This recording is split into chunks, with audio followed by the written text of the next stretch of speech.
जब लगे कि जीवन बहुत कठिन हो गया है और परिस्थितियाँ हमारे बस में नहीं है, उसी समय आप एक बार गीता का अध्ययन कर लीजिए।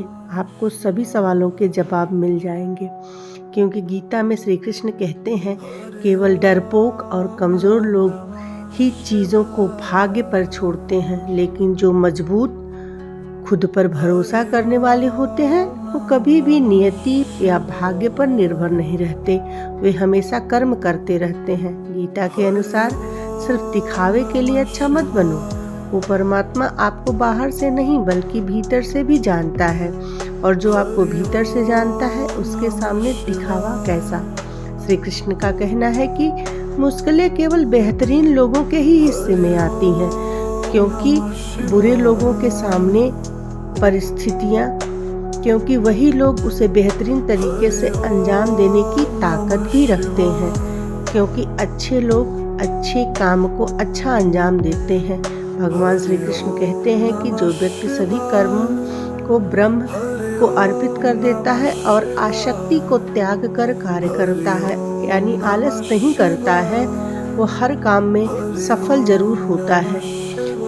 क्योंकि यह पाप से अछूता रहता है। यह स्थिति उस कमल के पत्ते के समान है जो पानी में रहते हुए भी पानी से अछूता रहता है, यानी अच्छे और पुण्य फल प्राप्त करने के लिए अच्छे कार्य करना भी बहुत जरूरी है।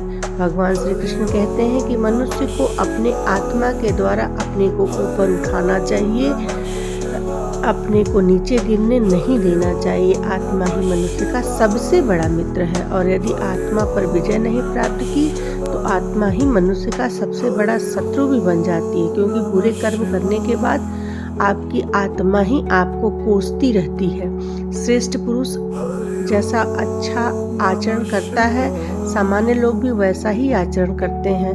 वह जैसा आदर्श प्रस्तुत करता है, लोग भी वैसे ही अनुसरण करते हैं। भगवान श्री कृष्ण कहते हैं कि ज्ञानी व्यक्ति विद्या और विनय से संपन्न ब्राह्मण, गाय, हाथी, कुत्ते और चांडाल में समान दृष्टि रखता है।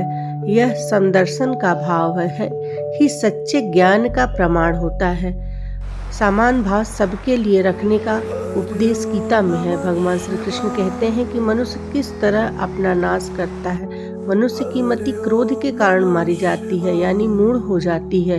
क्रोध मनुष्य की मति को बिगाड़ देती है, यानी मूढ़ हो जाती है, जिससे स्मृति भ्रमित हो जाती है। स्मृति भ्रम हो जाने से मनुष्य की बुद्धि भी भ्रष्ट हो जाती है, और बुद्धि का नाश होने पर मनुष्य खुद अपना ही नाश कर बैठता है, यानी कि विनाश काले विपरीत बुद्धि। इसलिए क्रोध अधिक नहीं करना चाहिए। जो लोग बुद्धि को छोड़कर भावनाओं में बह जाते हैं उन्हें हर कोई मूर्ख बना सकता है।